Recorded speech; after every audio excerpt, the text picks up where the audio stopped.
19শে জুলাই জামায়াতে ইসলামীর ঐতিহাসিক মহাসমাবেশে যোগদান করার জন্য দেশের বিভিন্ন প্রান্ত থেকেই মানুষ যানবাহন দিয়ে ঢাকার উদ্দেশ্যে ছুটে চলছেন।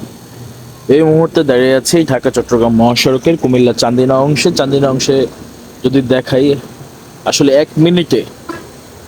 এক মিনিটে প্রায় 50টিরও অধিক জামাতের নেতাকর্মীবাহী পরিবহন কিন্তু এই স্থান থেকে গিয়েছে।